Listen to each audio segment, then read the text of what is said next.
And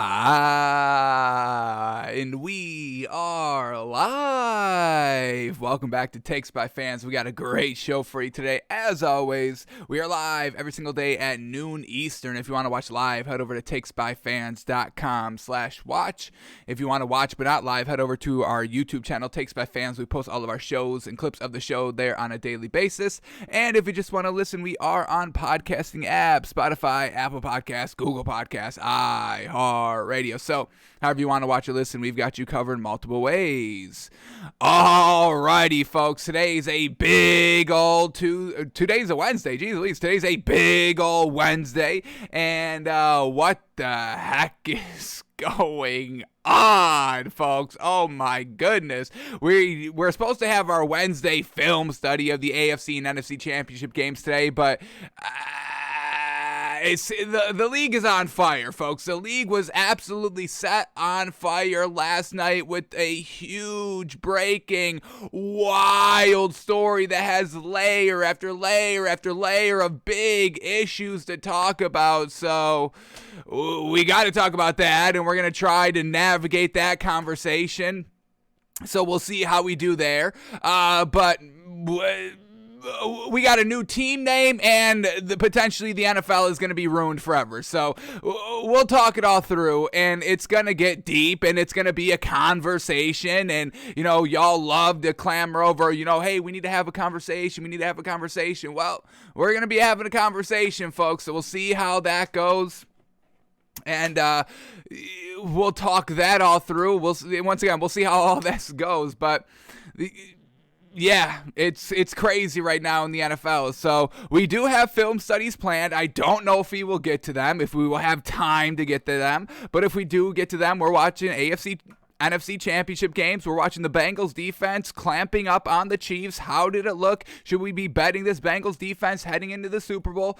And then for the Rams, their play calling. That's really the only knock we have on Sean McVay that we truly have to get down into. Is that going to come up? It's the biggest game of the season. Sean McVay in big situations has kind of come up a little flat here in play calling throughout the season. So we'll, watch those plays, the situational plays of the Rams game, and see if they're making the right call and all that. So we'll see if we get to that. But the good thing is, the good news is, if we can find any good news here, is that the Super Bowl isn't for 2 weeks. We get 2 weeks to talk about it. So if we don't fit everything in this week, we've still got next week. So that is the one silver lining of what the heck is going on here in the NFL. But let's get warmed up a little bit. Let's go over the NFL. Let's not talk about these big issues, these big topics. We can't be cold talking about them. So let's go over the NBA first, get that out of the way, get warmed up in our talking and all that, and then we will dive right into the craziness that has unfolded. Not even in 24 hours. It's been less than 24 hours, and things have been crazy, folks. Alrighty, but let's start here in the NBA. Here we go. Handful of games on last night. Had a few bets going. We hit one, and the other one it's just classic. It's classic betting. But here we go. Let's start with the first game up here. Pelicans at the Pistons. Pelicans get the win 111-101. Valanciunas is back, and Brandon Ingram got ejected, but he still got it done when he was playing. So Brandon Ingram, 26 points. He led the team in scoring. Brandon Ingram, Valanciunas back. The bet ability for the Pelicans is now back, folks. Having they're their best two players. They're great. They got it done. They look like they didn't miss a beat at all of missing, a few games. So Brandon Ingram, 26 points, 4 assists, 3 rebounds. The man was a plus 15 on the floor. That was the highest plus minus for the Pelicans last night. Give him credit. And then Valanciunas, 13 points, 13 rebounds, a plus 2 on the floor. We will absolutely take that. And then we get Jackson Hayes in the starting lineup, and I love this. I want to see Jackson Hayes in the starting lineup, and he had a decent game, 6 points, but he only took 5 shots, and he had 7 rebounds. Now, he was a -9, so definitely got to clean up the defense, but we'll see if this is going to be the lineup that they're going to kind of stick with as they progress here.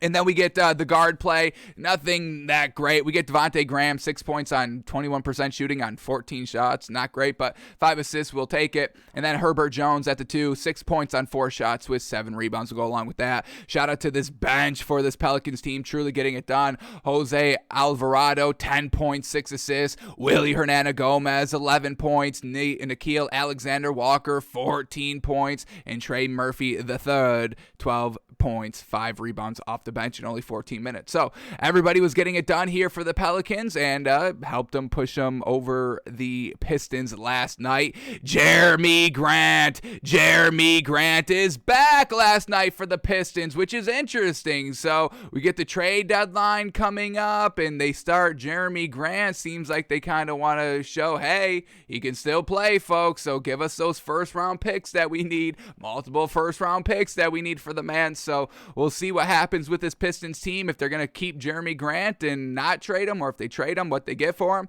But Jeremy Grant back last night, 17 points on 46% shooting. Saddiq Bey, 7 points on 20% shooting. So, we need them to be working out together. The big three of the Pistons needs to be Jeremy Grant, Saddiq Bey, and Cade Cunningham. But Saddiq Bey, 7 points on 20% shooting. That's not pulling your weight of the big three there. And then Cade Cunningham, only 6 points on 8 shots, 1 assist. He's not pulling his weight either. So taking a little, it's going to take a while for everybody to kind of get on the same page with Jeremy Grant here since he's missed so much time. So the Pistons, potentially their bettability will rise, but we need to start, see them be good with Jeremy Grant on the floor. So Pelicans get the win, 111-101. All right, next game up here is the Wizards at the Bucks, and we were this close, folks, this close of betting on the Wizards. Plus 11, and thank goodness we did it because they lose by 14 points out here. They lose to the Bucks 112-98. Now, for this Wizards team, I got to give Kyle Kuzma credit. He was a good leader in this game. Without Bradley Beal, it's kind of Kyle Kuzma's team from here. So I give Kyle Kuzma credit for being a leader. He put up 25 points, led the team in scoring, 11 rebounds, led the team in rebounds. All that was good. I just wish he was a little bit more of a facilitator last night. And I know he's the 4. He's not a guard or anything like that. But, the way that Kyle Kuzma, kind of markets himself to everybody. He wants to kind of be the guy. That's kind of why, he was a little disappointed with the Lakers and how that shook out, because he wanted to be on the floor with LeBron James and Anthony Davis. But because he is kind of the 4, a big, they don't really need him. So he had to come play the bench, but he wanted to be the starter. He wanted to kind of, help out. But, this would have been the perfect opportunity to kind of be like, hey, I can be the guy. I can be the number 1 on a team if I need to be. And I didn't really get that from him. Now, he was coaching up the other guys, but, his body language in play was just kind of standing there. So everything was great by Kyle Kuzma last night. Besides that kind of, could have been a little bit more of a facilitator last night. But 25 points, 11 rebounds, definitely give him credit for that. 2 assists. We get Aaron Holiday at the 1. 3 points, 2 assists. That's what I'm saying. The guard, not really getting it done. Spencer Dinwiddie at the 2, 7 points. He did have 9 assists and 7 rebounds, so we give him credit for that. But 7 points on 22% shooting. And then Montrezl Harrell was super aggressive last night. Like, that's how Kyle Kuzma should have been. Why is Montrezl Harrell being the most aggressive player coming off the bench at the 5, at a big position, at the center position? And we don't get that by Kyle Kuzma. So Montrezl Harrell, 20 points and 5 rebounds off the bench in 26 minutes. But they come up a little bit short.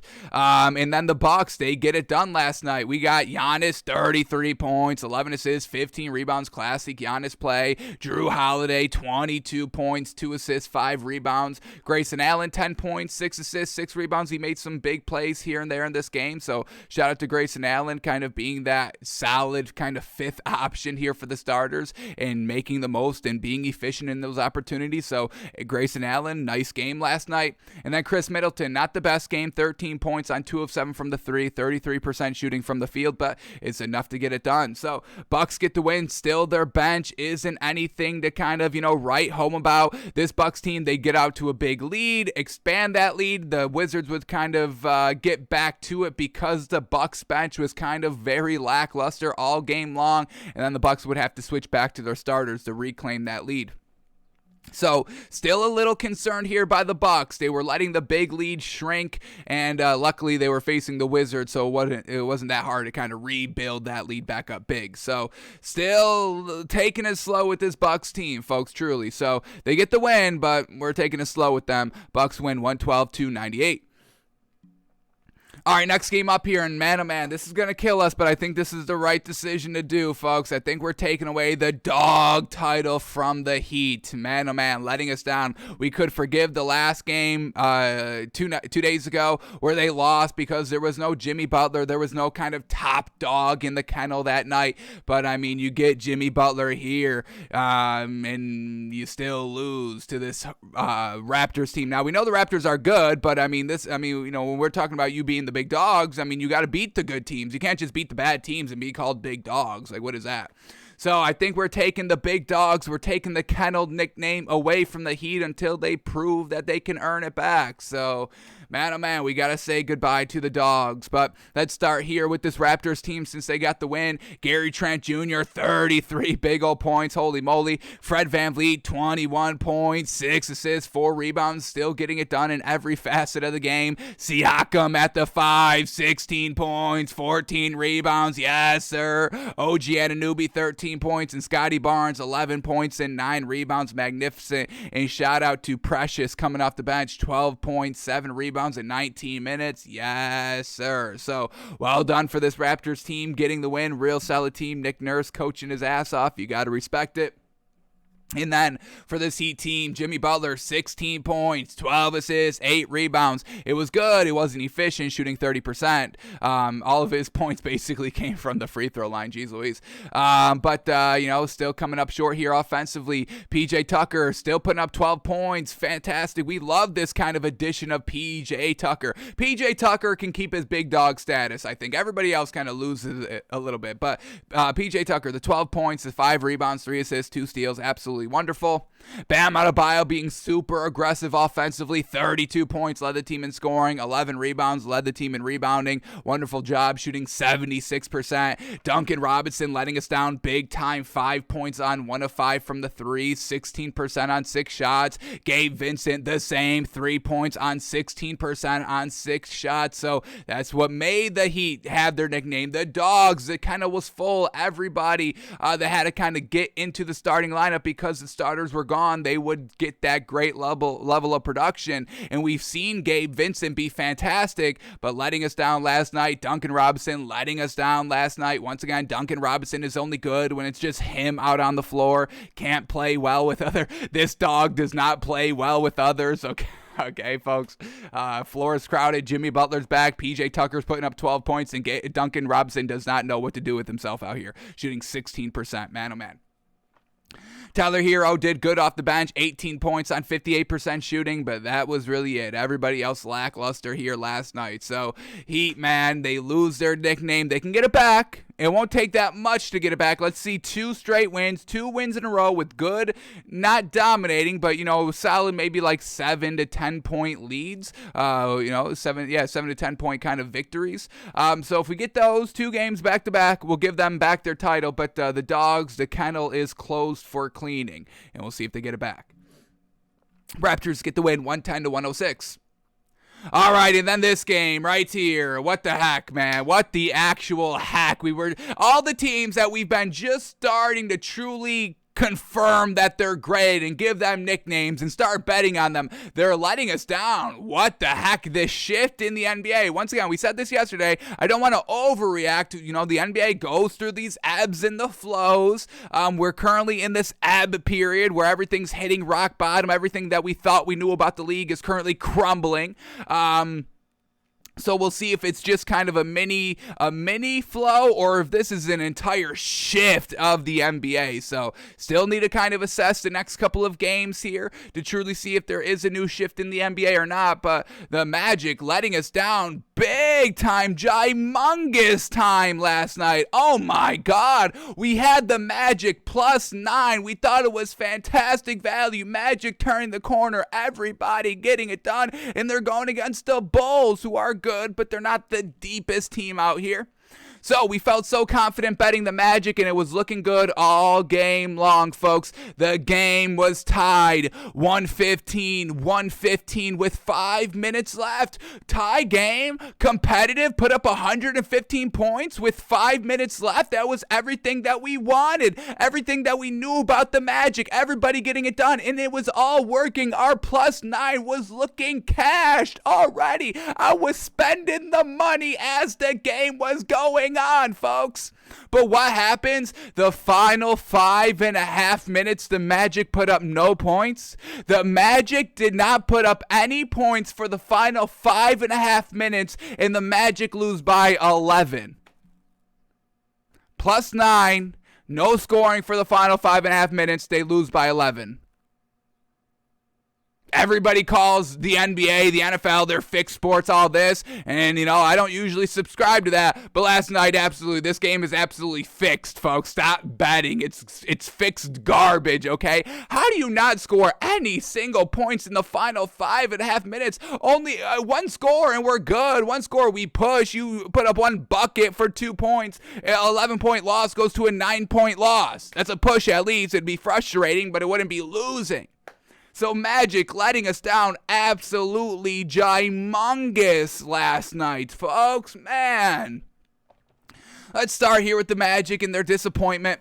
Cole Anthony, 20 points, 9 assists, 6 rebounds, wonderful. Franz Wagner, 22 points on 56% shooting. Wendell Carter, 24 points, 6 assists, 8 rebounds. Gary Harris coming off the bench, 13 points. Even Moritz Wagner getting in the game for the 10 minutes. The Wagner twins, folks, the Wagner twins. Moritz Wagner, 9 points in only 10 minutes. Wonderful. Mo Bamba down low, 8 points, 8 rebounds, a +5 on the floor, and they lose, and they don't score for the final 5.5 minutes, and we lose. What an absolute colossal meltdown on this Magic team. And now, do we overreact? We're trying not to overreact, folks. These last 3 days have been truly trying, okay? We're trying not to overreact here. But man, oh man, the Magic absolutely, what the heck was that? Come on. All right, let's give credit to the Bulls here for playing good defense and shutting them out the final 5.5 minutes. There's always the other side to the story. Womp womp. But for the Bulls last night, DeMar DeRozan, 29 points, 10 rebounds. Vucevic down low, 18 points, 13 rebounds. Zach LaVine, 26 points, 5 rebounds. They still got Ayo Dasunumu. Why can I not pronounce this man's name? It's truly unfortunate. Dasunmu. Ayo Dasunmu. Still in the starting lineup at the 1, 13 points, 9 assists. Kobe White coming off the bench, 9 points, but on 33% shooting on 12 shots. No. Kobe White doesn't play as good off the bench that he does in the starting lineup. So we still don't like that, but Kobe White was still a +15 on the floor, so we give him a little credit for that. And then Troy Brown coming off the bench, 9 points as well. So usual suspects got it done. Kobe White's still coming off the bench. We don't love it, but hey, it's working, so I guess we can't truly knock it. So Bulls get the win. 126-115 over the Magic last night. All right, next game up here, we get the Nuggets at the Timberwolves. Well done for the Timberwolves last night. They get the big old 15-point win, 130-115. For the Timberwolves, the big 3, Anthony Edwards, only 5 points last night. 5 points, he only took 8 shots. What the heck? And they still win, and they still put up 130 points. This is a big green flag for this Timberwolves team moving forward. Well done that they're able to win without having the big 3 dominate offensively here. Well done. He still played 25 minutes as well. Karl Anthony Towns, though, got it done. 24 points, 7 assists, 10 rebounds. No D'Angelo Russell last night. So, missing kind of 2 big legs of their big 3. Anthony Edwards not putting up any points. D'Angelo Russell not out there, and they still get the win. Big green flag, big silver lining for this Timberwolves team. So Karl Anthony Towns got it done. We had Jared Vanderbilt in the starting lineup, 18 points, 9 rebounds, and then this bench, folks, holy moly. Patrick Beverley filling in at the 1 for D'Angelo Russell, 11 points, 5 assists. But then this bench, folks, Jalen Noel, 10 points, 3 assists, 2 rebounds. Teron Prince, 23 points, 9 rebounds, 2 assists, 2 steals. And then we get Naz Reid, 12 points, 5 rebounds, and Jordan McLaughlin, 9 points, 7 assists, 4 rebounds off the bench as well. So well done for this Timberwolves team, showing that they're deep, showing that they can have role players step up when they need to, and what a wonderful performance to put up 130 points. And then for the Nuggets last night, Jokic does play. He was a game-time decision. Does end up playing 21 points, 8 assists, 16 rebounds. Classic game by the man. Aaron Gordon, though, back to, lackluster offensive production. 7 points on 9 shots. That's not going to get it done. We see you lose putting up 7 points. We need him 20-plus every single night. Monte Morris, 13 points. We had Will Barton, 13 points. And Jeff Green, 12 points. That was the second and third and fourth leading scorer, putting up 13 points. That's not getting it done, folks. So Nuggets are the same Nuggets team. Jokic is trying his damnedest to do it all, but you can't win with one, and you can't especially win with one when your one is just the big that doesn't get it done. We see it. So Timberwolves get the win 130-115.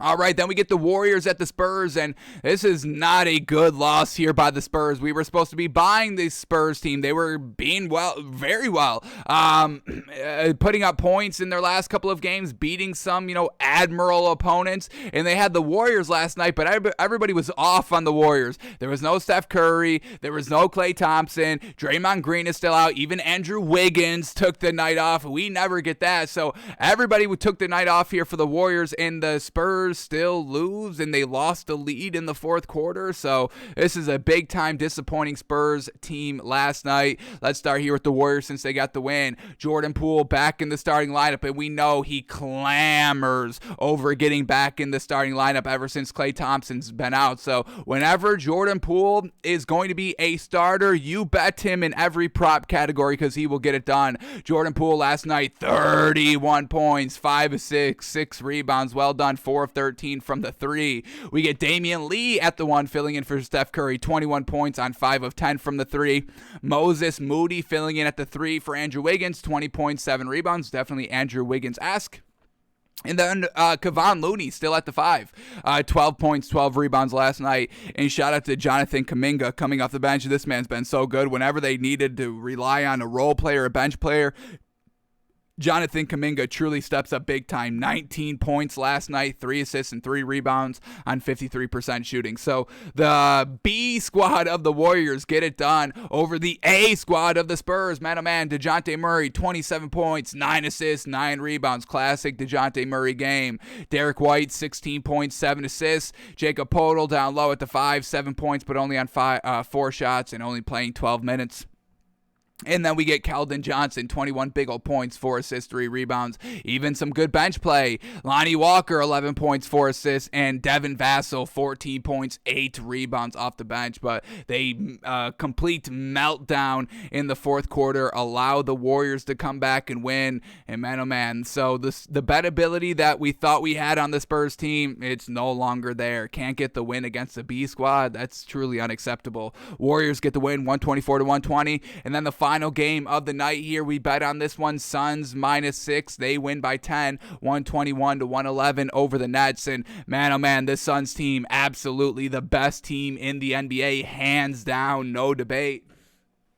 And what was so impressive last night, the Nets, they would get out to some, nice runs, some big 3-pointers, but every single mini run that the Nets win on last night, the Suns had an answer for everything, answering every big shot with the big shot themselves, and then adding on an extra big shot on top of all that. So this Suns team, they've taken everything that they learned last season, young Bucks, DeAndre Ayton, Devin Booker, Booker doesn't know what it takes to get to the finals. Even Chris Paul, but he's not a young buck, didn't know what it took to win the finals. And now, having gotten to the finals last season and, learning from the mistakes and knowing how to be and how to play to win and all that, they've taken everything that they learned last season, applied it to what they've already done great last season, and now they're looking absolutely even more powerful, more better, more consistent, more lethal. Everything is better on the Suns team than it was last season, and that's where it gets dangerous if you're any other team than this Phoenix Suns team, because you're not beating this team. You're not going to be able to beat this team in the playoffs. It's going to be tough, folks. So, Chris Paul last night, 20 points, 14 assists. Devin Booker, 35 points, answering big shot after big shot after big shot. DeAndre Ayton did end up playing, and, that's what we, when we talked about this game, all the bigs were out, but the bigs started to play. So, back betting on the Suns team now that they finally got their bigs back. DeAndre Ayton, 12 points, 6 rebounds last night. Even Jay Crowder was back, and, right from the tip, you thought he'd have a big game because literally the first 4 seconds, the Suns win the tip and they give Jay Crowder a 3 and he bangs it home.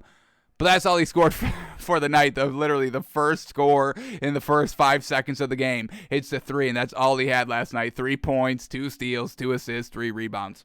And then Mikal Bridges, man, oh man, 27 points, 8 rebounds, a huge piece why they won last night. And then Cameron Johnson, also off the bench, 16 points, helping out as well. But the starters are wonderful. Mikal Bridges is playing absolutely exceptional out here, and they were able to beat the Nets last night with Kyrie Irving, since it was on the road. Kyrie Irving, 26 points, 3 assists, 4 rebounds. He led the team in scoring. James Harden, 22 points, 10 assists, 5 rebounds. But once again, that's all they've got on this team. Patty Mills, only 9 points last night. Nicholas Claxton at the 5, 6 points, 3 rebounds. They've got no beef on this team. Blake Griffin somehow scored 17 points and 6 rebounds. He was looking all right in this game. But once again, this is not something that you can rely on to get it done to win games. So the Nets came up short last night, 121 to 111.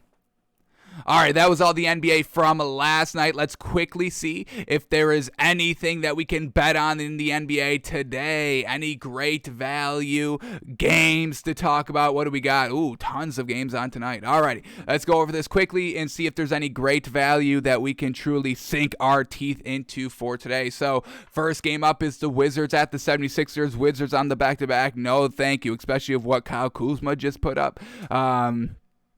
Bradley Beal is still out, so yeah, no point of betting this game, and definitely no point of betting the Wizards. All right, next game up, we get the Magic at the Pacers. Yeah, we're not talking about this Magic team, and they're on the back-to-back. Absolutely not. Next game up, Grizzlies at the Knicks. Alrighty, this one we can bet. Absolutely. Grizzlies only -4? Come on. This Knicks team isn't good, folks. We know this. For the Grizzlies, Steven Adams is a game-time decision. That's real-time big interesting. We'll see if he goes. And then for the Knicks, just Derrick Rose is still out. So the Knicks, they're not good. This is the healthiest they've been in a while, but Grizzlies coming off of a tough overtime loss in their last game against the 76ers, against this Knicks team where they can beat up on them and try to get back to, a higher overall outlook compared to everybody. So I'm going to take the Grizzlies -4. Absolutely. We can always bet against the Knicks, folks. The bing bong is not there.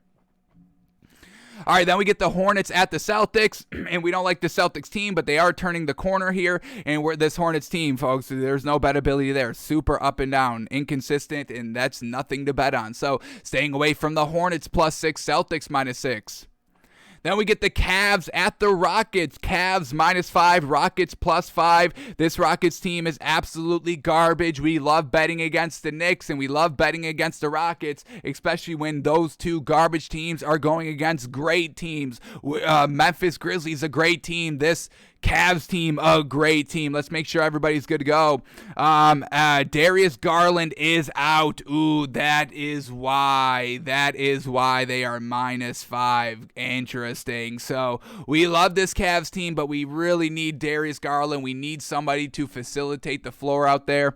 Now, we still believe in kind of the other role players here for the Cavs, but to swallow 5 points on the road, I think we're going to stay away from it. For the Rockets, everybody's good to go there. So we'll stay away from this game. Truly unfortunate.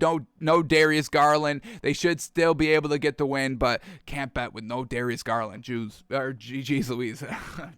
All right, here we go. Next game up, we get the Thunder at the Mavericks. Thunder +12, Mavericks -12 here. Not ready to swallow 12 points with this Mavericks team, and we know there's no bettability on the Thunder, so got to stay away from this game.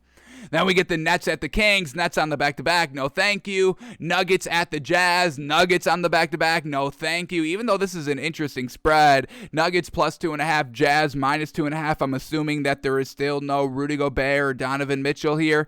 For the Jazz, we get no Rudy Gobert and no Donovan Mitchell. So, yeah. No leadership with the Jazz. You may be thinking to yourself, oh, -2.5, that's still good value. But what do we say, folks? This Jazz team without leadership is not good at all, regardless of how deep they are. So staying away from that game. And then the last game of the night here, the Blazers at the Lakers. Blazers +3.5, Lakers -3.5 here. For the Blazers, Nurkic is a game-time decision. Anthony Simons is a game-time decision. What is up with that? They got to play. They must play. And then for the Lakers, LeBron, game-time decision. Anthony Davis, game-time decision. Malik Monk, game-time decision. So way too many question marks here on this game to truly bet now. So if you want to bet this game, wait until a little bit closer to game time where we're seeing everybody being certain to play or not playing. We get concrete information. So, man, oh man, tons of games on tonight, but we're not really loving anything fantastic. We think the best bet of the night here is Grizzlies -4, and that is all we will be taking. If you like the Cavs, swallow the 5 there, but like we said, no Darius Garland. We're going to stay away from it. They should still be able to cover, but we are not going to be putting our money on no Darius Garland. That does not seem like a good bet to us. But Grizzlies -4, that is the good bet tonight, and that's what we will be taking, Grizzlies -4. Alrighty, that is all the NBA we had to go over, so now let's shift gears and start breaking down the absolute chaos that is currently the NFL. And before we jump into the big topic, let's go to a little bit more of an exciting topic, a little bit more of a cheerful topic until we learn the actual name, and then it didn't become that cheerful. So here we go. The first thing to talk about here, we got it. Finally, a new name. No longer the Washington football team, and thank goodness, right? How lame was that Washington football team? This name, it's not better, but I don't know if it's worse. But here we go. The new name of the Washington football team is the Washington Commanders. Alrighty, how does everybody feel about that? Right, Commanders. There's no pop. I don't think it's a bad name, but it's not like it doesn't seem like a name that you spent 2 years on trying to figure out, like, this is the perfect name, the Commanders.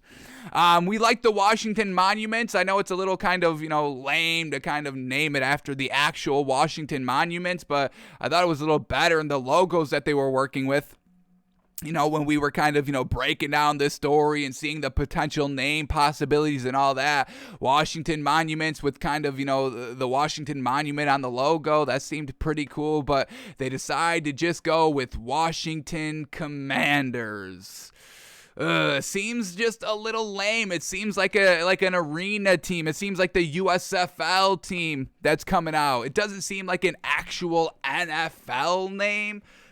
So I guess that's that's not the only problem that I have with the name overall. We get a look at their jerseys, and these jerseys really are not doing it for me. We get this one. They're white and red. I mean, this just looks gross. I mean, it looks like mesh numbers. It does not look like NFL, and I think that's probably the biggest issue that I have with it. It does not scream like NFL. It doesn't scream the highest level of competitive football that there is. It seems rushed. It doesn't seem like they put that much thought into it, and like the big marketing point here that they were trying to go with here is, bringing everybody together, representing our heritage, our past, our history of Washington football, and bringing it all together. But you come up with the Washington Commanders, so it doesn't seem that great. And, is it actually a good name or not a good name? Is it just not a good name because we're used to Washington Redskins? We're already used to a name. But Commanders... we liked Warriors, Washington Warriors. You get the double W alliteration. But once again, they were trying to go with something more positive, something more unifying. All right, Commanders is what they went with. So I don't love their white jerseys at all. I think they look very lackluster.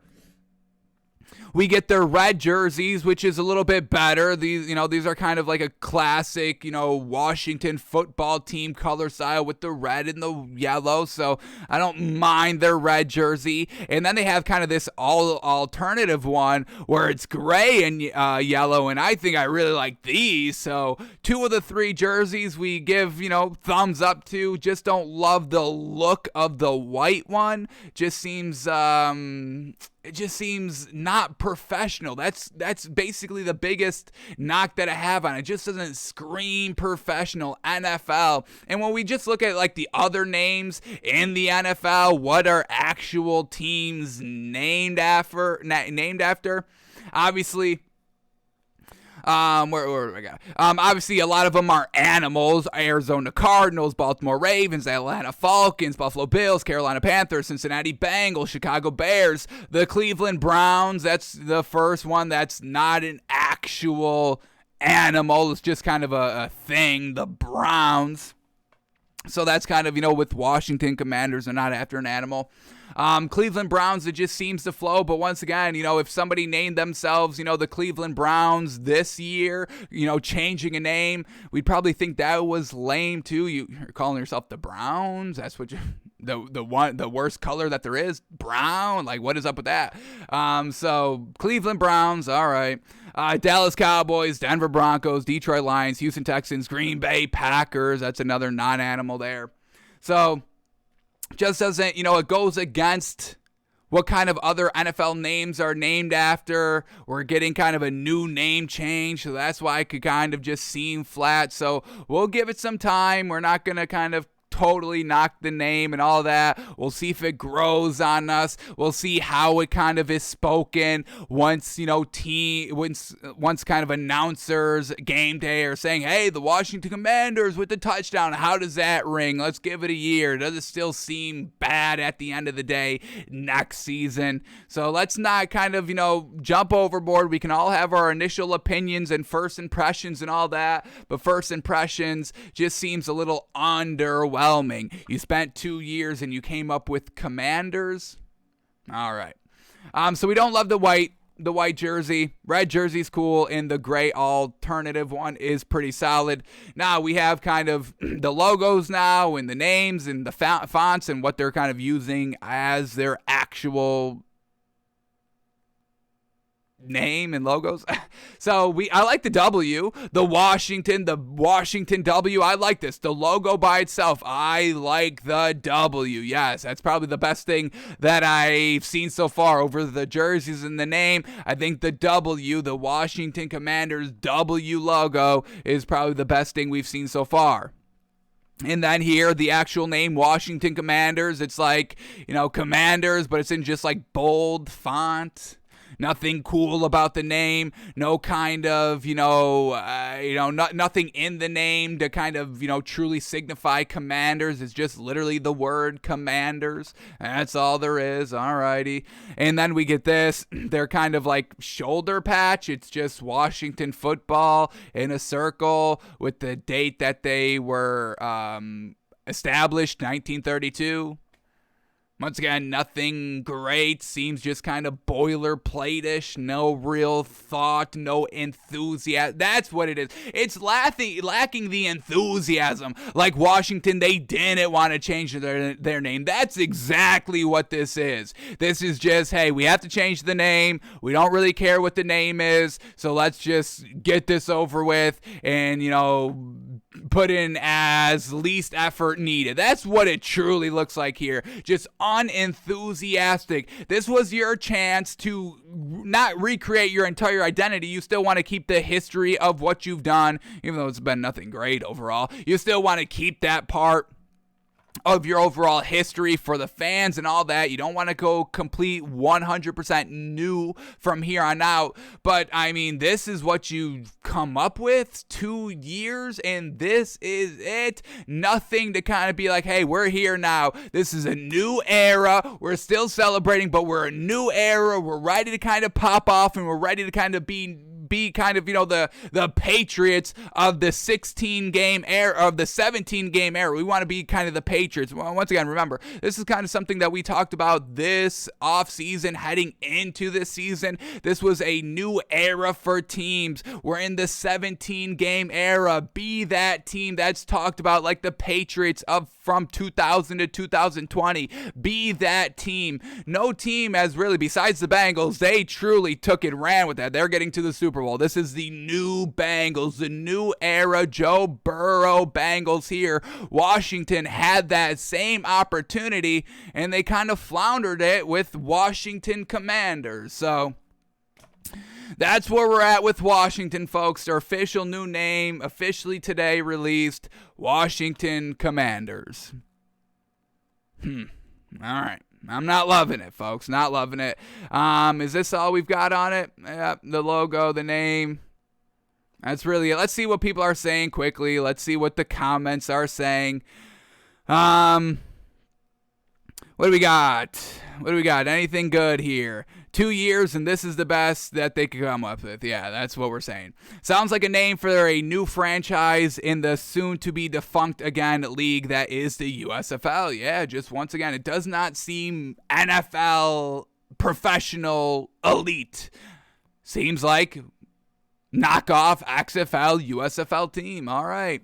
That's terrible. Anybody like it here? Anybody saying anything positive about it? People are going to shit on it because that's what social media does, but these look good. Yeah, these look good. Right, look good. The red looks good. The gray looks good. Is that what we're going for? Good? 2 years? That's the problem that we have. No enthusiasm. It's just good. I like the simple look, similar to Penn State. Well done. I don't know if you want to be compared to Penn State, ever. And I know it's been years removed from the incident, but still, Washington, not a good franchise in itself. So I don't know if you want to be compared to Penn State, but yeah, simple look. You're going for simple here.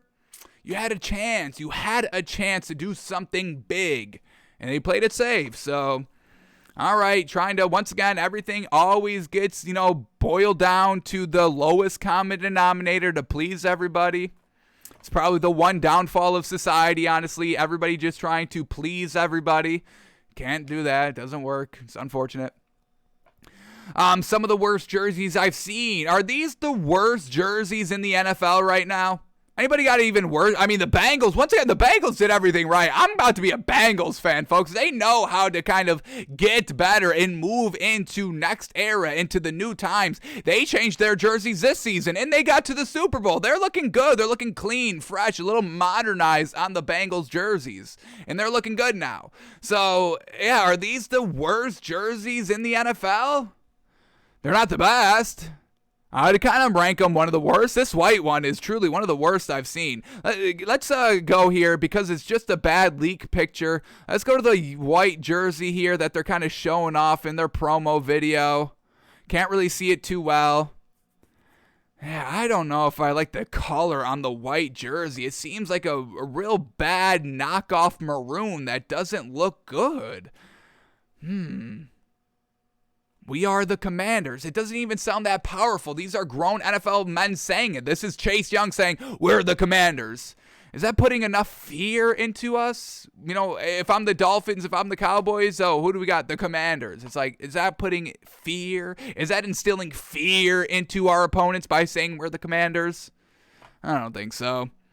What else do we got here? What are people saying? What else? Anybody like it? Still looking for somebody who loves it. We got somebody who said these look good and they're simple. I don't know if that's a big compliment to this. The irony of changing to the mascot from a Native American to military-themed commander is wild. A little bit of a point made there, yeah. They spent 2 years coming up with a name I gave to my creative team in Madden when I was 10. Once again, just unoriginal, uninspired, truly uninspired. That's exactly what's wrong with it. No enthusiasm, uninspired.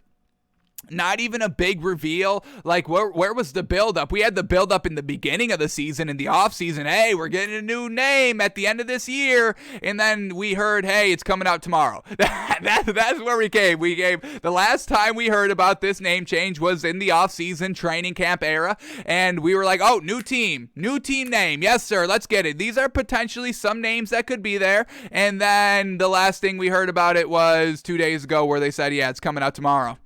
It's coming out tomorrow. All right, get pumped, get excited. Coming out tomorrow. And here it is. All right, what else do we get? Anything else? Anybody else with their input? I like the uniforms, but am I alone in thinking they should have just stayed with Washington football team? That was the best name in sports. Last two teams to change names have dropped the ball, in my opinion. Washington Commanders and Cleveland Guardians. All right, I don't like the Guardians. The same name trolling as when the NBA changed from the Hornets to the Pelicans. I kind of like the Pelicans. I thought that was a good name change. New Orleans Pelicans. I didn't like the Hornets. I didn't like the mascot for the Hornets. I didn't like the overall logo. But all right, last one here. So when Washington plays at Arrowhead, will it be called the Commanders in Chiefs? That's pretty good. Alrighty, so nobody's truly kind of, gushing over it, which is, classic social media. But once again, let's, keep an open mind here, folks. It's not the best. Everyone's going to have their input of what could make it better, absolutely.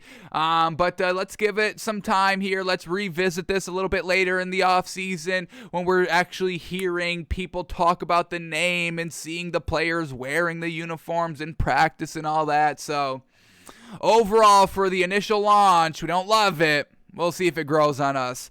Washington Commanders, folks, officially official. Alrighty, and we all know that was not the biggest news of the day. It's still not the biggest news of the day, so now let's get into this, folks. Let's truly break down.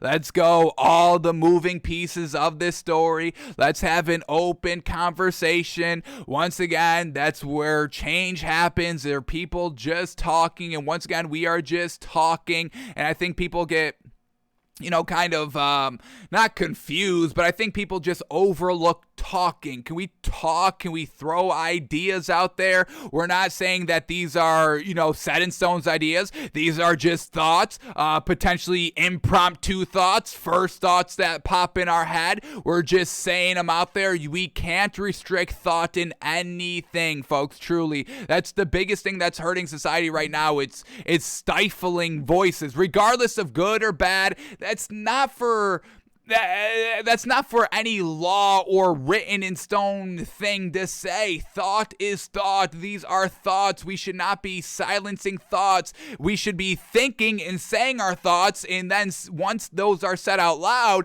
trying to say, well, are these good? Let's see. Let's dive into these thoughts. Let's go deeper into these thoughts. Let's get down to the base level. Let's break everything down to the base so we can work up from there and find the solution from there. But I mean, just what's going on in society these last 2 seasons, it's like people are silencing voices. I mean, the whole Joe Rogan thing, what the hell is going on with that? Because he was talking with other people, because they were just having a conversation. That's all that is just a long form conversation. That's what y'all love. Let's have a conversation. Let's open up a dialogue. But when people open up a dialogue that doesn't 100% fit your view, you want to silence them. And once again, nothing's going to fit your view 100%. People have different ideas. People's ideas that they say may be bad, may be good, but let's see why they're bad and why they're good. And let's say them and not villainize people for having that first initial thought. People just talk, and that's something that y'all overlook, is just talking. And once again, going back to Joe Rogan, that's just talking. They're not saying this is it. They're talking, they're throwing out their ideas, and then he's talking to other people that don't hold the same belief, and then they're having that active engagement, talking it all through. 3 hours of talking, folks, that's nothing. Y'all love to throw podcasts into the traditional hour format. He's doing something that nobody else is doing. Let's talk for 3 hours. Let's talk for 4 hours. Let's talk on topics that aren't controversial. Let's talk about topics that are controversial. Let's get a huge body of work, 4 hours, and just talk. And then after, dissect it. Talk about what you talked about and then move on from there. But just silencing Joe Rogan because you don't like his opinion or his thought on, actual experts that he brings in, I think it's absolutely wild to do, whether you agree or disagree with his thoughts. To ever silence any type of thought, it's crazy to do, folks, honestly. I think I think you'd be a little naive to try to suppress people's voices. And the big thing about, misinformation and disinformation that truly just gets under my skin is, if it's so wrong, if that idea is so wrong, then nobody should be believing it. So what's the problem? And I get it. And once again, there's going to be extremes on every side. Once again, going back to current events, the whole trucker protest that's going on in Canada at the current moment. The leader coming out, Justin Trudeau, coming out and being like, this is a fringe minority. But then you go check the GoFundMe that's raising $10 million at the current moment. And then you're seeing film, actual video from the protest, and everybody's getting along. And there's 50,000 trucks out there. That's a fringe minority. And then once again, the bad actors that are involved, whether real or put into place by some outside organization that doesn't like what's going on, because what starts change people's voices. What's being stifled at the current moment, people's voices. I think we all just need to take a step back and truly seeing what's going on. Nothing has changed in the last 80 years, folks. This is why we're having the same old conversations, and we're falling into the same trap of why it's all not changing. Stifling voices, shutting down your opposition, letting the big media, the big industries silence everybody from top down. That we're going into the same thing. That's why we're having this. Didn't we just have this conversation about racism at the NFL head coaching level, at the management ownership level? Didn't we just have this conversation last year? Didn't we just have this same conversation 5 years ago, 10 years ago? Nothing's changing, and we're going into the same thing that lead us to no change. So when we get into this story, folks, yes, that's the lead up to the story. Let's all just keep an open mind. Let's see what has been working, what has not been working. Let's throw ideas out there. Let's just talk it all through without villainizing and instantly screaming racist, racist, racist. You are Hitler. You should die. You should be removed. You should not be allowed to speak. You should not be allowed to talk. Let's all just relax, folks. Take a deep breath. For 99% is good. There's always 1% bad on every side of the extreme. That will never change. That's ingrained into humanity for whatever reason. It's unfortunate, but that's where we are currently in society and how people work. Brains, DNA, always constantly evolving. And we didn't start at any great place. We know history. That obviously was not good, but it's unfortunate because that's already ingrained into us. Yes, we can get better, and we should be striving to get better. But once again, the people that are kind of at the top in power, they're doing the same old things, pitting everybody against each other so they can, once again, lead and be the same last 100 years over again and over again and over again.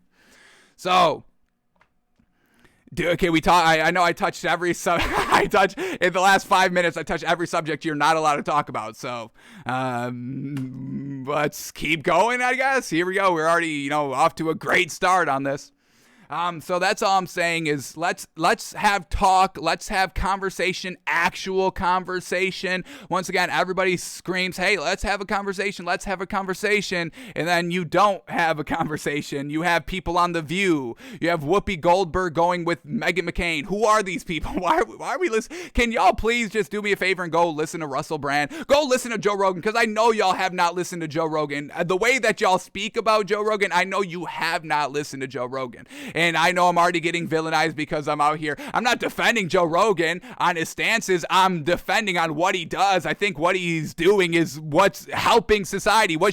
Everybody should be doing that. 3-hour conversations. How hard is that? I'm talking an hour and a half every day. I could go for 2 hours every day, but y'all still want The View, half hour, 5-minute segments of talking point after buzzword after talking point after buzzword. It's just it's just y'all say one thing and then completely do another. And I think that's another.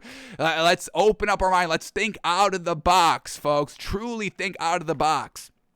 Allow yourself to have thoughts. Challenge those thoughts. Say those thoughts out loud. That's kind of what we do on the show. We're thinking some things. All right, is Tom Brady the greatest of all time? Or is Aaron Rodgers the greatest of all time? Or hang on, is actually Drew Brees the greatest of all time? Let me say, Drew Brees is the greatest of all time. And how does that sound coming out of my mouth? And let's reflect on that. And maybe a day, 2 days later, let's revisit that. All right, how did that sound? It sounded good in my mind. All right, I said it out loud. How is that kind of being perceived?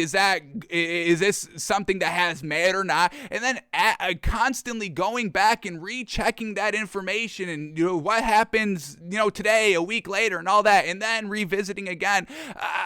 We should be doing that in everything that we do, not just sports, folks.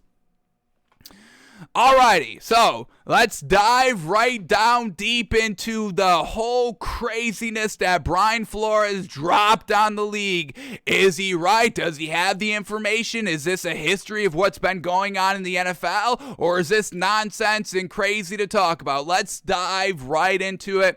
We're going to use the article from ESPN here. Just for some baseline facts. It's more than just racism. It's about losing games, and this is going to be a big topic because now that they introduced sports betting, let's save it all, but this is, it's multi-layered, folks, so let's peel it back layer by layer like an onion, folks, and let's take a chunk out of this onion. Let's see. Alrighty, here we go. Gonna go through the article and see what the heck is going on here. Here we go. All right, Brian Flores has sued the NFL in 3 teams and the NFL, the Dolphins, the Broncos, and the Giants, alleging discrimination regarding his interview process with the Denver in New York and his firing last month in Miami. So he's suing the Broncos and the Giants for the interview process. He's suing the Dolphins for firing him, and then he's suing the NFL for everything, I guess. All right, here we go. The 58-page lawsuit was filed in Manhattan federal court Tuesday and seeks class action status.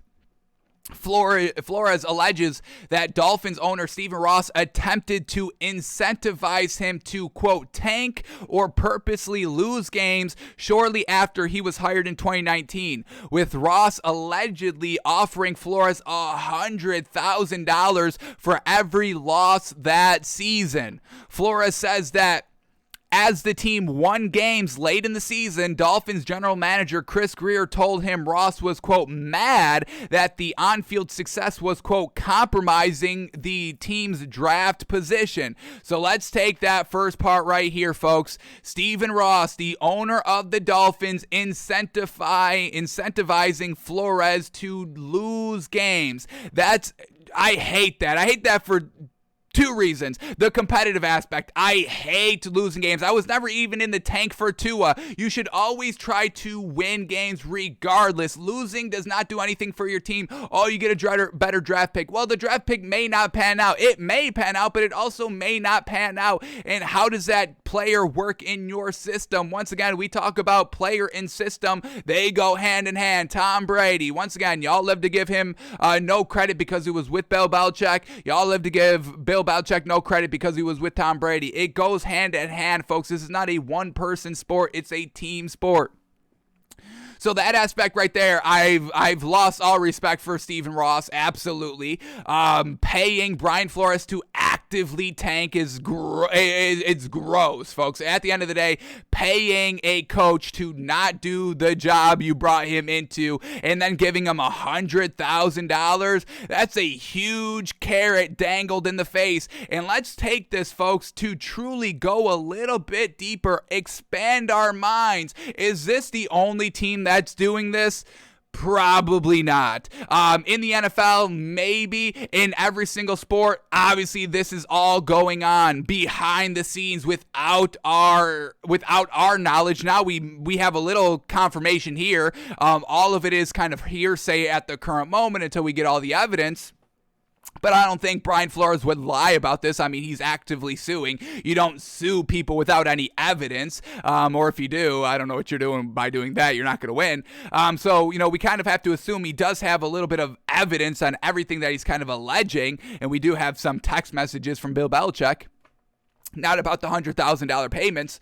But actively losing games, as a fan, you put your hard-earned money, your time, your attention into a team. You're buying the jerseys. You're going to the game. And little do you know, I mean, the team is tanking, actively tanking, whether you agree or not. Your team that maybe you bet on, and we're going to get to that in a second, that you're trying to root for behind the scenes, they don't care if they win. Doesn't that make you a little upset? It should make you a little upset. It's good because we're tanking and then we'll get the better player. But then who says in 2 years, when another draft class becomes good, you're tanking again? And again, and where does it stop at that point? So we got things going behind the scenes that kind of people thought about, oh, they're tanking, they're actively tanking. That was always it. Oh, the team is tanking, but we can never prove it. Obviously, they want to win on the field. Nobody's losing on purpose, but here we go, offering $100,000. And once again, going to contracts, and we have this kind of salary cap, but an owner has no problem writing a $100,000 check to the coach every time they lose. What are we doing with players now? Do they get some incentives? Hey, maybe take this play off, or hey, I'll give you even more money. If you reach some incentives, hey, come play for me because, I'll give you the contract. I'll give you the good contract, but then I'll also kind of pay you under the table. Every touchdown you get, what about $50,000? You like that? Yeah. So once again, and I'm truly because part of language, folks, and honestly, language, folks, it's a huge thing. Using charged language, accusing people of being dumb or stupid or not seeing what's actually happening, or using the tone, using swear words, all that. That's what I truly try to always stay back from. Charged language. You can lose somebody, even if the idea is 100% flawless and all that. You can lose the support of people by just your tone, the way that you present the information, talking down to people. So, as I'm saying, as we're talking here, I'm truly not knocking or putting anybody down, honestly, folks.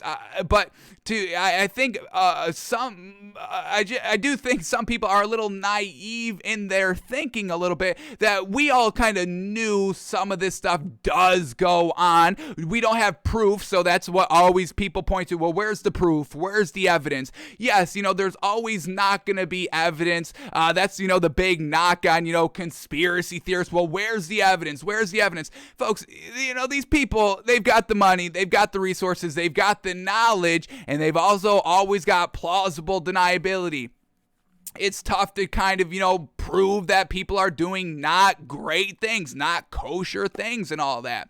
So here we are, we get a little bit of an example here. Now, let's not, use this example and be like, oh, everybody's murdering children and killing everybody and all that. Yeah, obviously, let's not go too extreme with it, but, reasonable things along these lines of paying people to lose, or maybe even paying players extra under the salary cap to perform well and all that. So this stuff does happen, and I think we should be always kind of conscious about what is going on behind the scenes in a billion-dollar organization, an entertainment league, and all that.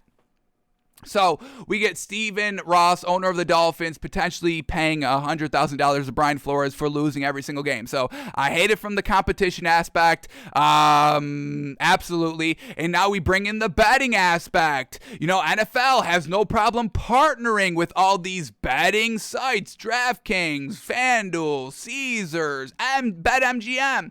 And if they were just working alone, NFL was like, hey, we know they exist, but we're not going to partner.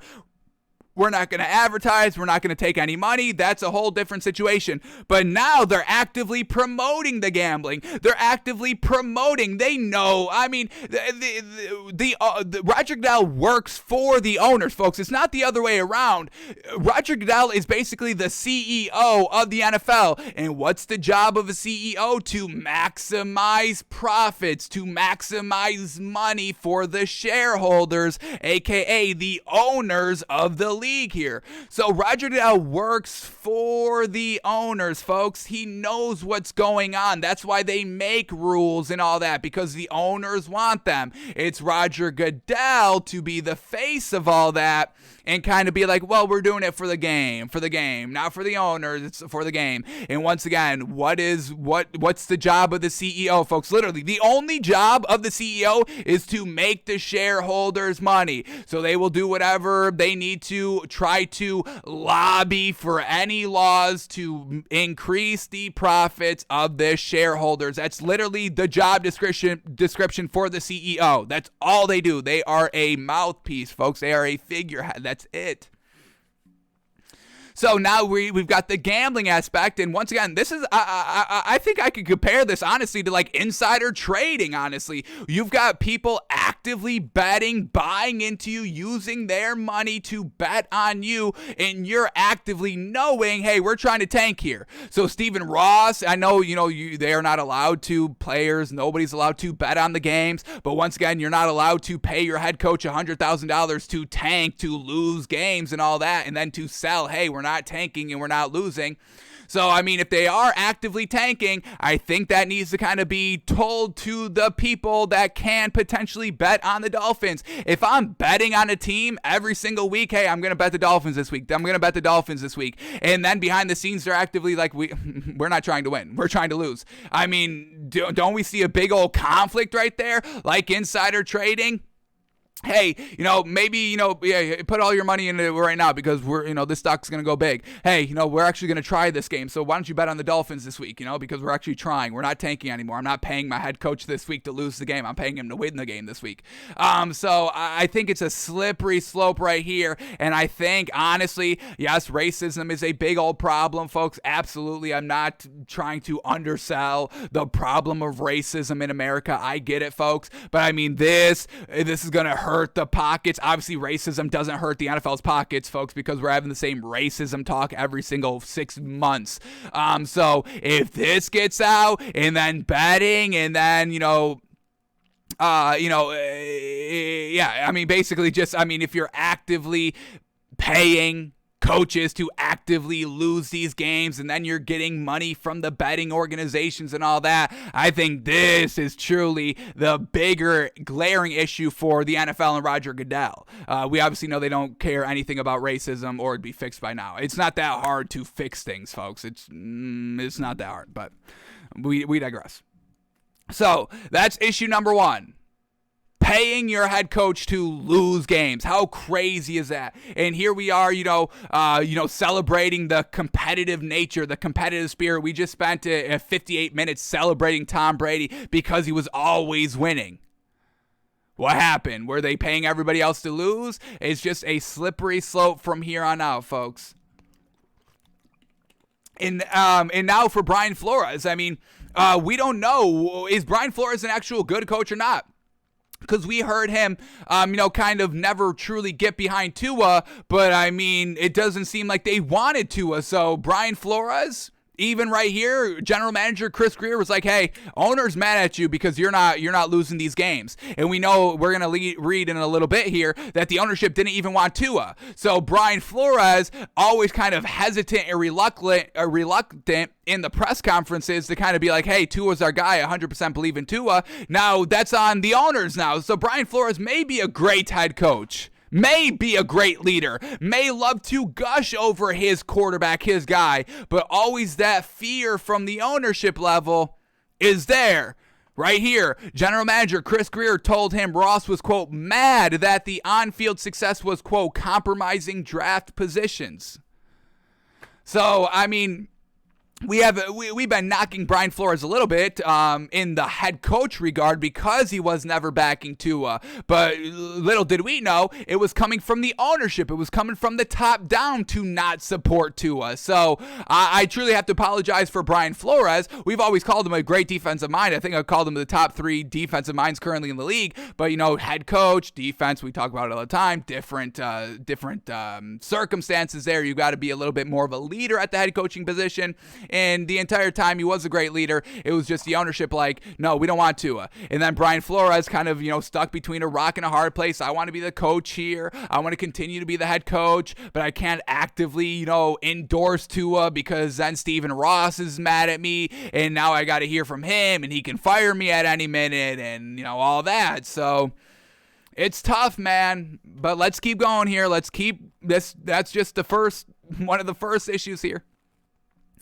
All right, here we go. Next paragraph, quote, additionally, Flores alleges that Ross pressured him into recruiting a, quote, prominent quarterback at the end of the 2019 season, which the coach refused so as not to violate the NFL's tampering rules. Ross then allegedly invited Flores onto a yacht for lunch in the winter of 2020, where he informed him that the quarterback was, quote, conveniently arriving at the marina for an impromptu meeting. So the next thing, once again, going behind the scenes, which, we never had any kind of proof of, but once again, backdoor deals, tampering rules, don't tamper.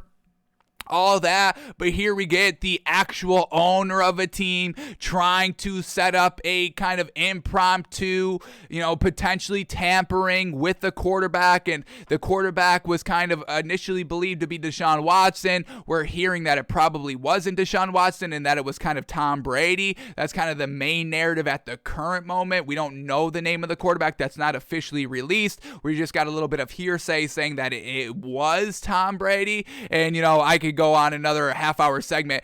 Brian Flores, what are you doing? You don't want Tom Brady? What's up with that? I tamper for Tom Brady all day, okay? We're joking, folks, okay? But once again, this goes on behind the scenes. You think Stephen Ross is the first person to be like, hey, this isn't tampering, but there's Tom Brady over there. Wouldn't it be nice to get to know him? You know Tom Brady, right? You were with the Patriots? Oh, that's interesting. Well, he's right over there. Like, this stuff kind of happens, folks. This stuff does happen. Things aren't just kind of, sunshine and rainbows because they're telling you it's sunshine and rainbows. Everybody's got an agenda. Everybody's trying to do something. Try to understand what they're trying to do and see what's real that they're saying, and maybe kind of things that are a little just that doesn't seem right. That doesn't sit well with me. Once again, listen to authority, always listen, but also kind of challenge authority, what they are saying, what they're telling us, why are they telling us this? And and always assume, or not always assume, but always just kind of keep in the back of my mind, are people working together?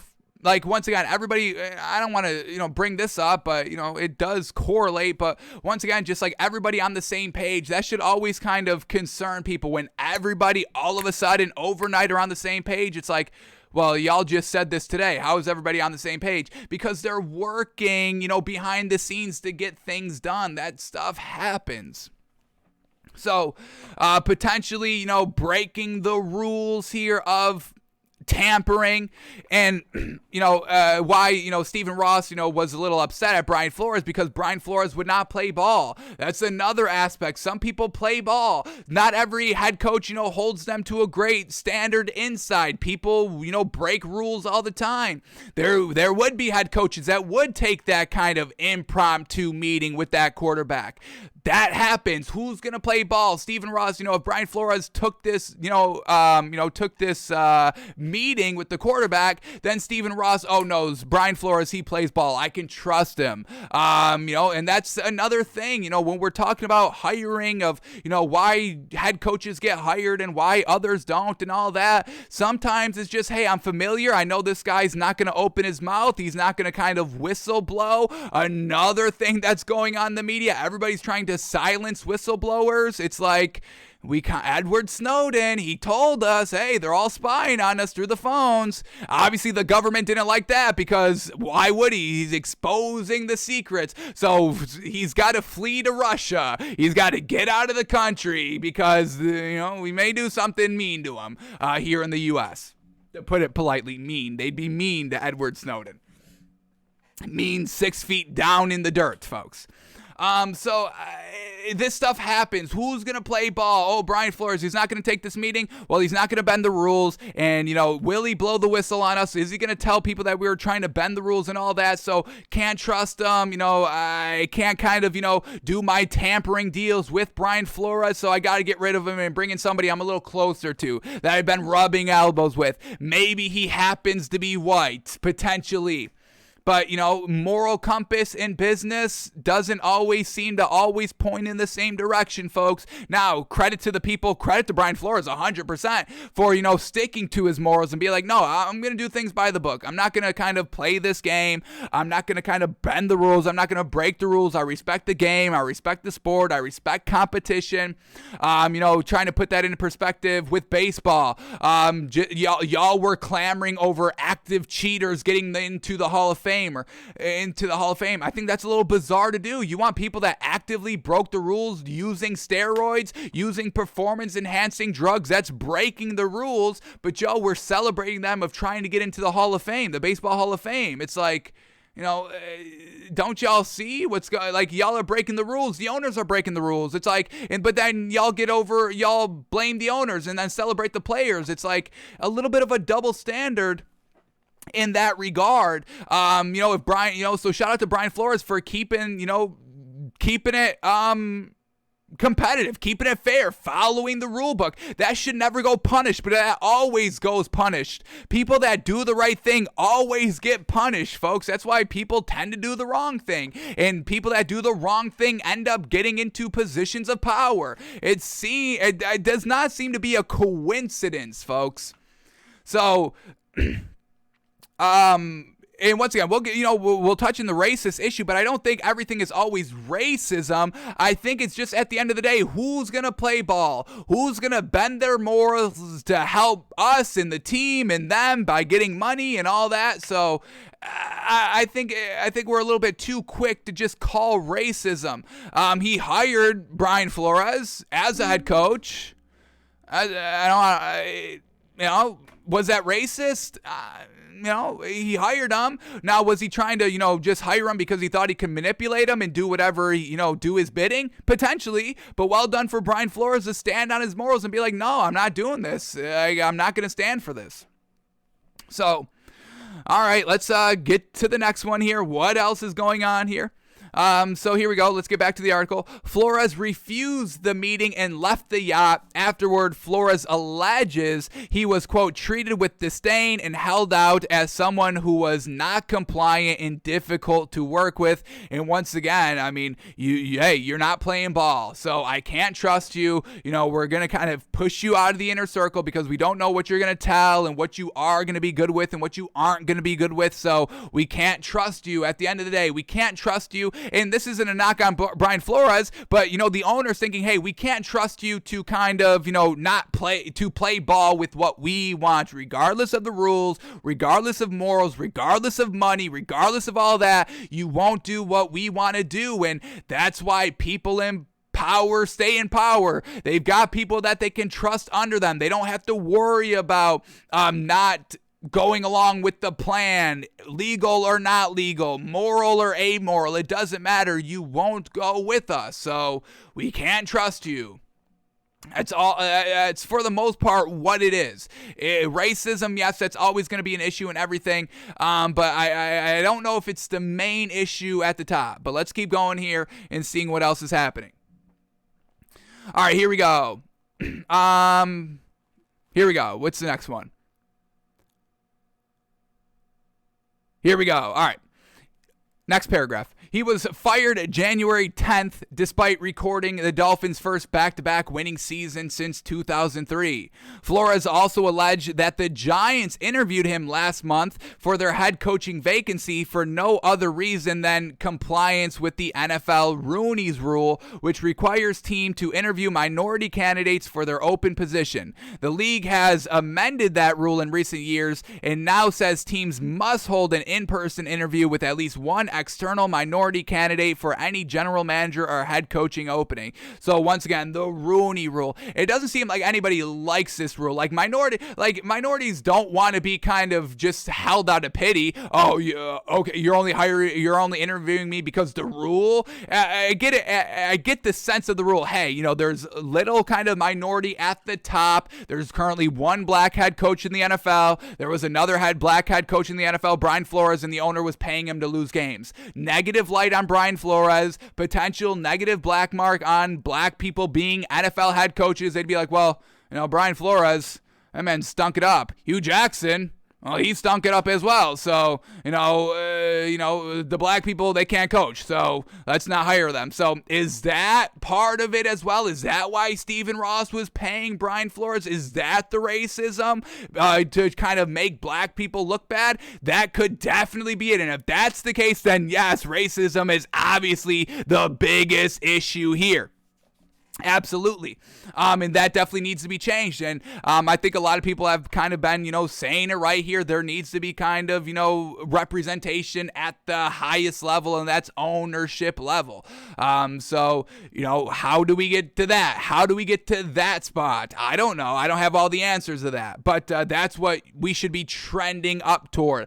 Getting, qualified minorities, whatever they are, into ownership positions. That seems fair, obviously. So that's where racism truly could play the big issue. Was Stephen Ross doing this to make a black head coach look bad? Potentially. We don't know. And once again, going back to the Rooney Rule, seems like nobody likes it. Everybody kind of speaks out, be like, well, I don't want to be kind of, the token minority to be hired. And once again, teams are going to do what they want to do. They're going to go with somebody that they like. Like if Doug Peterson's a fantastic head coach. He's proven himself. We've seen him over and over again, winning with good talent, winning with a backup quarterback, Nick what's his name? Nick Foles.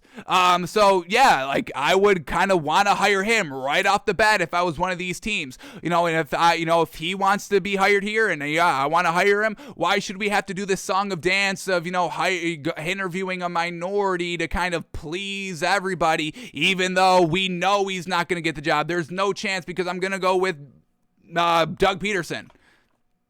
It doesn't seem like anybody likes this rule, but here we are still having the same discussion about the rule, and people are just using the rule just to use the rule. Like if you're gonna force somebody to interview a minority candidate, they're gonna do that, and then still go with the same guy. So I don't think it helps anybody. We should always be trying to get the right person for the right job. That's really all it should be down to. But there are racist people that cloud that thinking, and it's unfortunate. But is that ever going to stop? It should, and hopefully it does. But there's bad people on every side. I mean, most people are good. Most people aren't racist. There's people, negatives on both sides. There's the extreme anti-race people that obviously are out of their mind of thinking. That's not natural thinking, to think you should be superior because of your skin color. What the hell is that?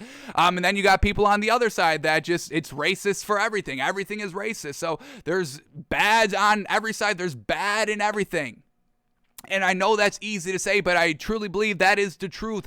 Everybody, people just focus on the outliers. Once again, going back to Canada in the truck protest up there, that's for freedom of choice of not mandating vaccines. I mean, that's what they're protesting. Hey, people should have a choice if they want to get the vaccine or not. A vaccine that, I don't know, can I say this, that does maybe not work the greatest? Yeah, they say it works well, but they don't want to release the information for 75 years. So what's up with that? That's transparent? I don't know. So they're just protesting freedom of choice up there. But then we get, one picture. There's like two pictures circulating around of like one Nazi flag and one Confederate flag in Canada. Who's got the Confederate flag in Canada? That's the wrong country, my man. So, I mean, that's what they're focusing on. Two flags out of everybody, the $10 million that were raised, they're focusing on two flags that scream racism to try to disrupt the entire movement. Just like the whole Black Lives Matters protest last year, where all that was great. They were protesting, y'all were doing it peacefully, and then you had, two people break windows of stores so everybody could rush in. The pile of bricks that were laid everywhere. It's like, most people are good. Yeah, the 1%, that the two people that burned down a building, the two people with flags, yeah, and then y'all focus on them. The media focuses on them. It's like, why are y'all focus on the message, the movement? The movement is good, but then we get bad actors on every side, and it's unfortunate because it hinders progress, it hinders success, it hinders moving forward. But here we are, once again, doing the same thing for the last 100 years because that works. That works. Focusing on the one or two negatives. That's why it works. Because we're recycling the same thing. Because it works. Because they know it works. I just don't understand why everybody can't see. Like, I'm not saying everything I'm saying is 100% right. But I'm saying for the broader picture, we're doing the same thing over and over again. That's insanity, folks. Doing the same thing, expecting a different result. No, we're having the same discussions every single day, every day. Nothing's changing. I just think we should all just kind of broaden our thinking on and taking in the full picture. Let's stop focusing on one thing, the one racist flag, the one racist coach, or the one racist owner. Are there more racist owners? Maybe, potentially, but for the most part, most people aren't that racist. I shouldn't say most people aren't that racist. Most people aren't racist at all, folks, honestly, but here we are. So I get both sides. Trust me, I know it's easy for me to say this because I am white. I get it, folks, but let's all just take a deep breath and try to figure out a solution that doesn't get kind of derailed. Got to vote at the local level. Honestly, that's really the only way to do it. You vote at the local level, somebody that you trust, somebody that is truly clean, that's not going to, play the game. Somebody like Brian Flores, who is not going to take that meeting to not get kind of, sucked into the system that works. That's really all it is. People like money and people like power. People really don't care if it hurts others of their race, anything like that. They care about money and power, and if you throw money and power in their face, they're pretty much going to take it. I don't know if it's a racism issue. It's like a money and power issue. It's hard to stay clean 100% in your morals, folks. People sell out. It's unfortunate. It ruins movements. It ruins progress. It ruins growth. This is why, we've been stagnant in growth. We were supposed to have, Jetsons flying cars by now, but we're still focused on the same, literally like the simplest fundamental problems of I'm better because my skin's white. Like, what is that? Absolutely crazy. So, man, oh man, but let's keep going here. The Rooney Rule, it's supposed to do good. But now it's just a rule, and people are going to hire who they want to hire, who they're, friends with, who they're, who they feel comfortable around. All right, what else do we get here? All right, next paragraph. Let's keep going here. What else is going on? Flores alleged he spoke with the Giants via Zoom on January 18th prior to the team hiring former Buffalo Bills assistant general manager Joe Schoen as its general manager on January 23rd. He said that the next day Schoen finalized his interview date for January 27th, and the Giants co-director of player personnel Tim McDonald texted Flores saying he hoped he would, quote, come in and win the effing job.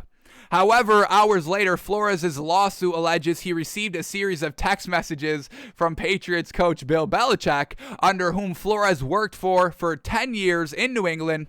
In those texts, Bill Belichick told Flores he had heard from Buffalo and New York Giants that you are their guy. So let's go to these texts here. He releases them. They are out there. And they're kind of funny because he's texting the wrong guy.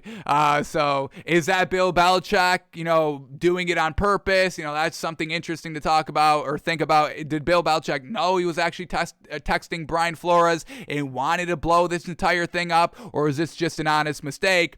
And, how far is Bill Belichick into the game here? He's I'm hearing you landed. That's what he says. Bill Belichick says, sounds like you have landed. Congrats. Saying, hey, you're going to get the job. They're talking. They like you. So how did Bill Belichick hear that? Because is Bill Belichick in the game? Is he playing the game? The game that Brian Flores would not play on the yacht? Is Bill Belichick playing that game? He's been at a head coaching position forever.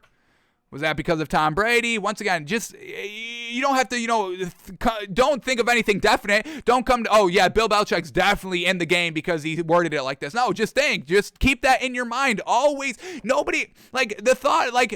you should always be evaluating everything that you think, that you hold as truth. You should always be re-evaluating that truth. One new nugget of information comes out. Re-evaluate that to what you hold true as the truth. Reevaluate, always thinking, folks.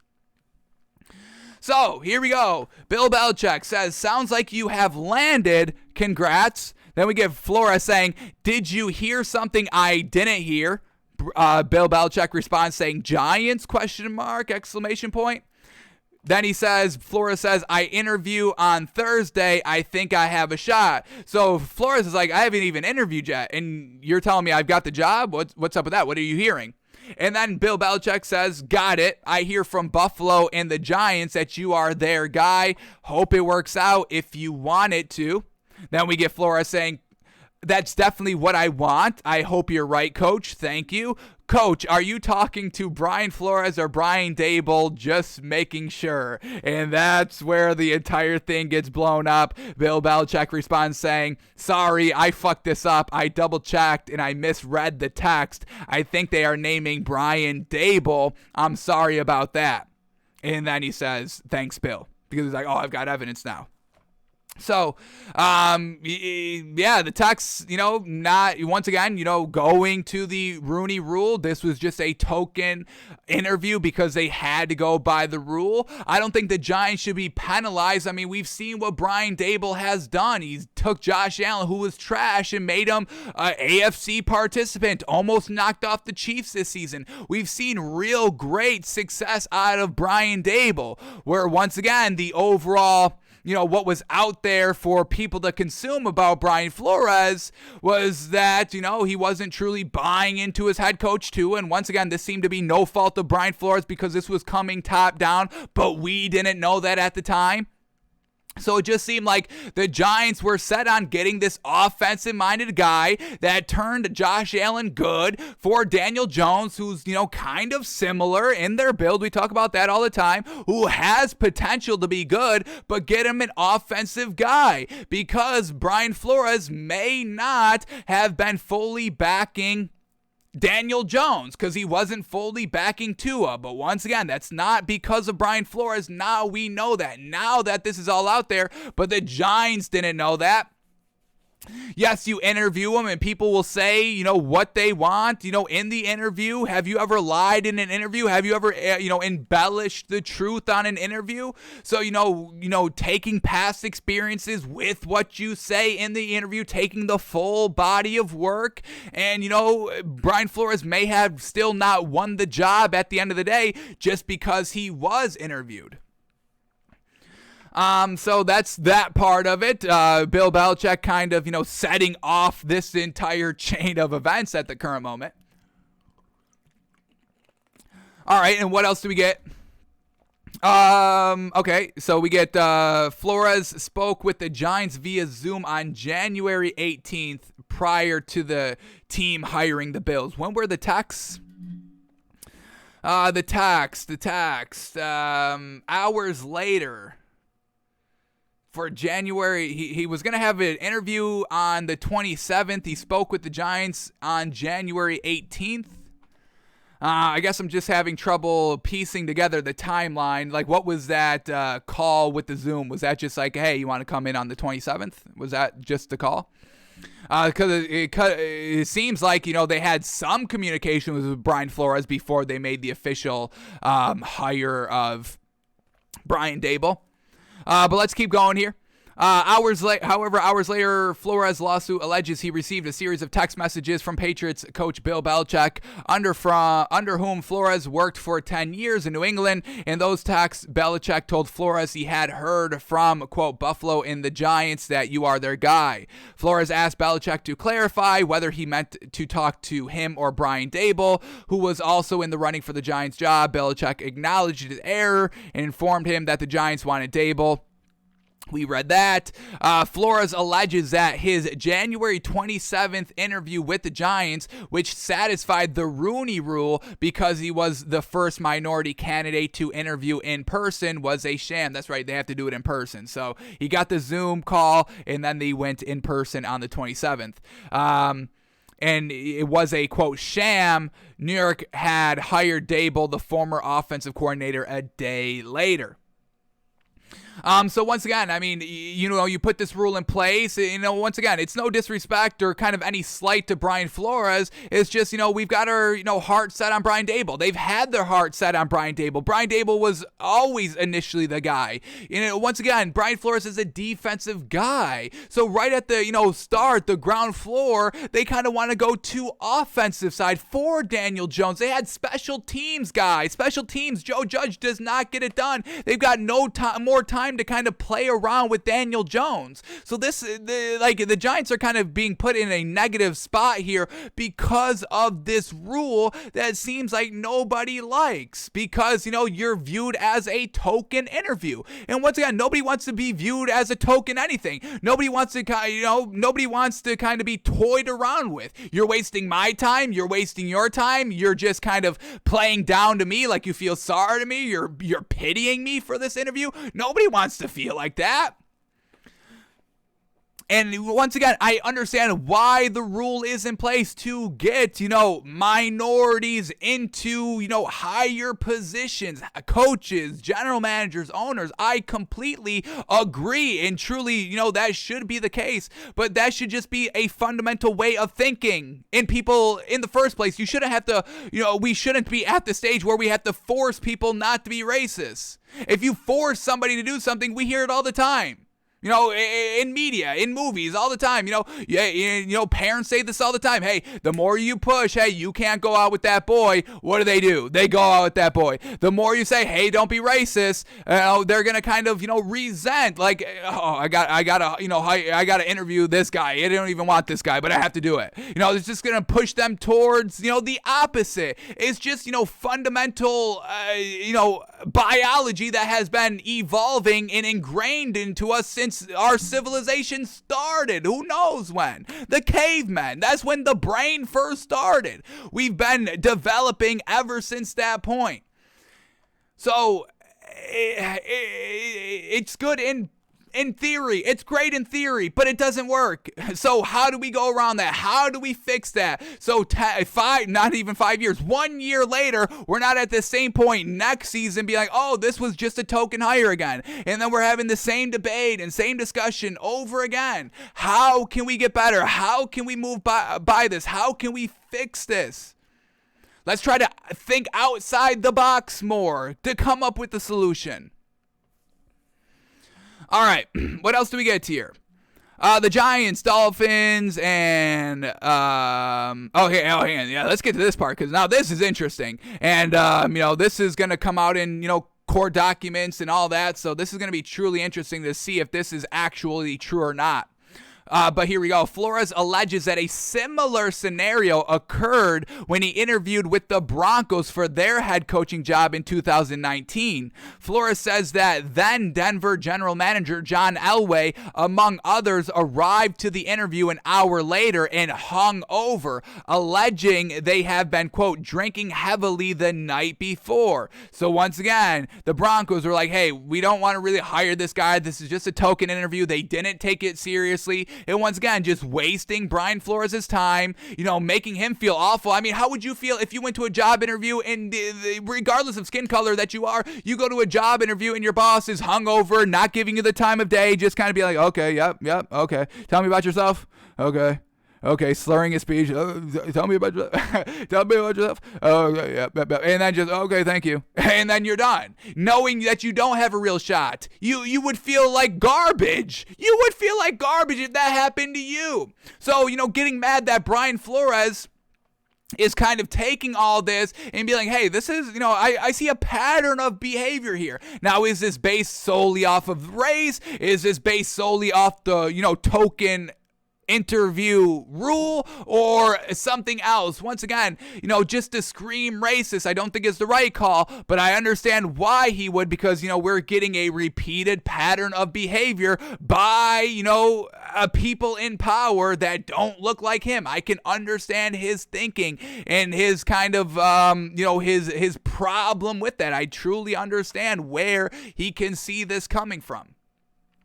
But once again, the rule, I think it's the rule that is kind of, is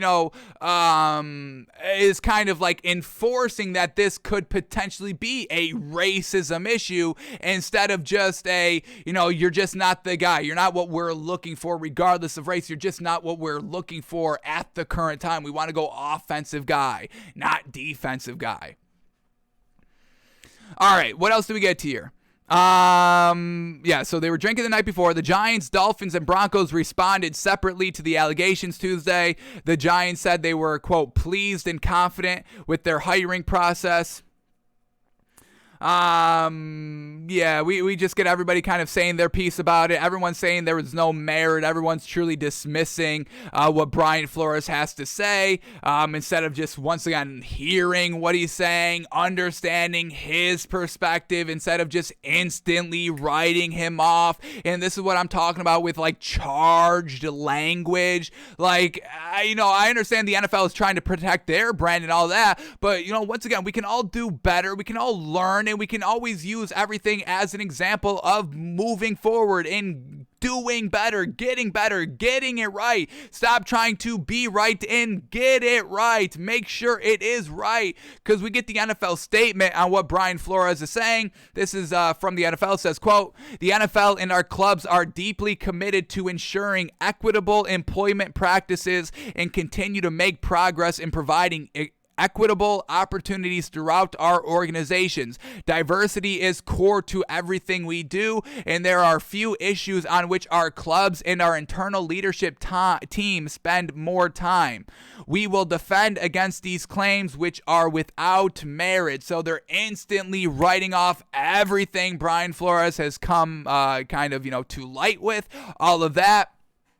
the entire statement, talking about, diversity and equitable, equal opportunities here, and then immediately writing them off. I just think it's just that kind of charged language. Hey, there's no merit to this. Whatever he's saying, it's no merit. No merit. I kind of see a little merit here. There's a little merit going on, in the information. Once again, there is merit. Once again, I don't know if it's 100% on race or just kind of, they're just not interested in Brian Flores as the guy, but he fits the bill of what we have to do. We have to, interview a minority. He's black. Let's get him in here. One interview, then we can go with our guy. So I don't know if it's truly racism or just the rule, but there is merit there. There is merit because we can't decipher, because we don't have the information. We're not in the heads of these, the Broncos people, the Giants people, the Dolphins people.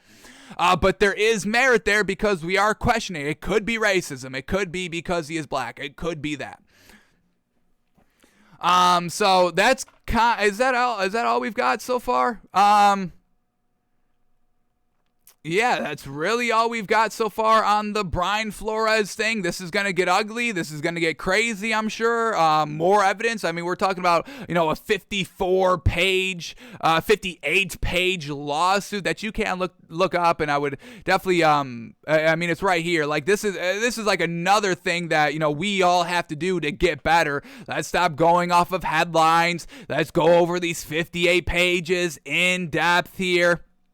We'll probably, we should definitely go over more in the actual document instead of just what ESPN is putting out and what they're saying. Go to the actual documents, what they're actually putting in legal writing, because, that's going to be the facts to truly go off of what gets introduced in court, not, he said, she said, to some anonymous source that people are, reporting on. So I would definitely encourage everybody to go read this document, the entire 58 pages, know the lawsuit, know what he's actually alleging, and all that in actual court proceedings and documents. So it's on there. They link right to it. It's easy peasy. It's in a nice kind of PDF right here.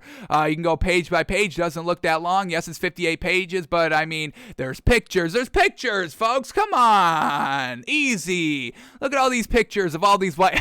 Look at all these pictures of all these white people in the league, right? So go read the court document.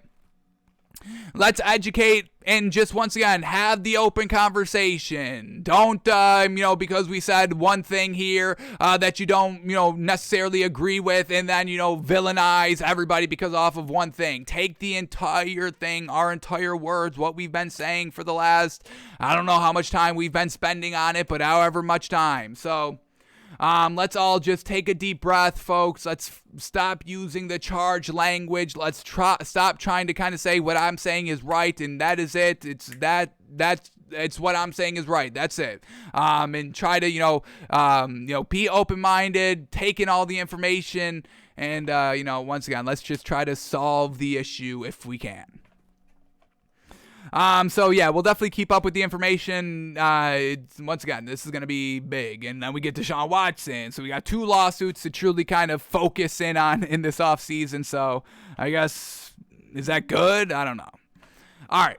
What else do we got here? Quickly to finish up here, not going to get to the film studies, but just 2 things to touch on quickly here of what else is going on around the league. It seems like Jimmy Garoppolo is 100% out of the 49ers. Jimmy Garoppolo's kind of already said, hey, I'm going to be out of here, but the 49ers and him are working together to find the right fit, the right destination. So 49ers are doing Jimmy Garoppolo good. So I guess, y'all love that. Y'all love, the non-business side of making sure everybody's good. So this should be good for y'all. Jimmy Garoppolo no longer going to be a 49ers quarterback, but they are working with him to find the right fit. Jimmy Garoppolo said he wants to go to a contender, a competitor, doesn't want to go to a bad team or a rebuild team. So the 49ers are trying to make that happen. So he is going to be gone, and we'll see which team needs a quarterback for Jimmy G. And then we get this, once again, why, we thought they should have stuck with Rich Bisaccia for one more year in Las Vegas and not go to Josh McDaniels. So here we go. Raiders cornerback Nate Hobbs shares a powerful message on interim coach Rich Bisaccia after the Raiders hired Josh McDaniels. He says, quote, "Dear coach, honestly, I don't know where to begin, so I'll just start off by saying I love you. Since I was 12, I didn't really have a father figure in my life till later. After a while, he passed away too. In 2021, Coach Gruden stepped down and you became head coach. That year, I met another man in my life that believed in me and loved me like a brother, a feeling I hadn't felt in so long. You are the only person I would allow to curse me out severely, then tell me that you love me 2 hours later, LOL. One thing admired about you so much is that when things got hectic, the more you appeared to remain even more poised. Two things you taught me in this lifetime I'll carry for the rest of my lifetime. Nobody gives a fuck, and put a little love in your heart and a smile on your face. Coach, you had my back and believed in me when thousands didn't, and for that, I love you." And that's why we wanted Rich Bisaccia one more year in the Raiders. You just built something great. You got to the playoffs, which John Gruden could not do for 3 seasons. You turned everything around. The big old distractions, DUIs, bad things that happened off of that, players being wild in the city of sin. Rich Bisaccia got everybody good.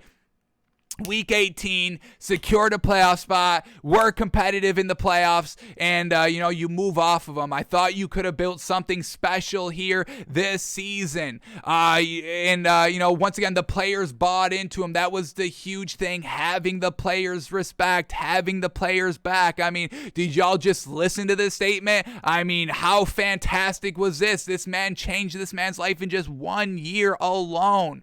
So really thought they made the wrong decision here.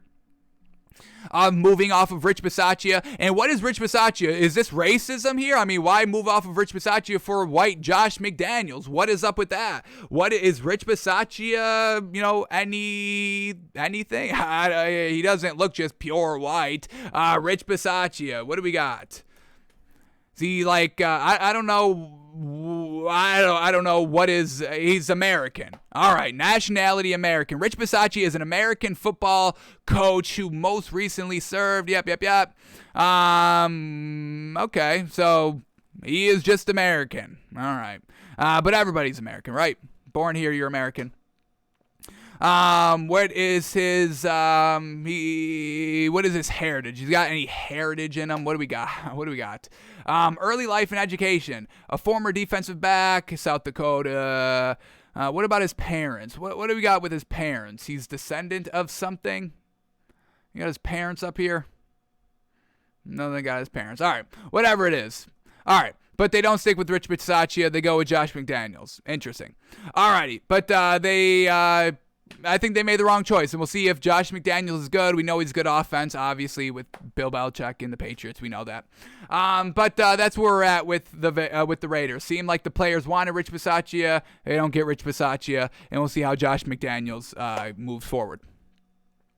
Alrighty, folks, that is going to do it for us today. Thanks for tuning in. Thanks for watching. Thanks for listening. Just keep an open mind, folks. That's all I'm saying. Keep an open mind. Think outside the box and literally stop just, getting angry at the slightest thing that, makes you mad or makes you think. Stop getting so angry. That's probably the biggest takeaway. Can we all just stop being angry? Somebody put it perfectly, and I forgot who said it, but y'all love to be recreationally angry. Like, y'all love to be mad. I don't want to use charged language. Once again, that was the entire point. But I mean, that's like mental illness, that y'all love to be angry. That's why y'all love Facebook, because y'all love to scroll and endlessly be angry. I think that's not the way to go about it. So, stop being recreational angry is my biggest takeaway. My biggest message here, please. Alrighty, folks, that's going to do it for us today. We're back tomorrow, hopefully, for some film studies, getting down to the Super Bowl matchups and all that. Alrighty, folks, we are out of here. Have a great one. Love everybody, folks. Stop hating. Truly, stop hating on everything and stop being mad on everything. Alrighty.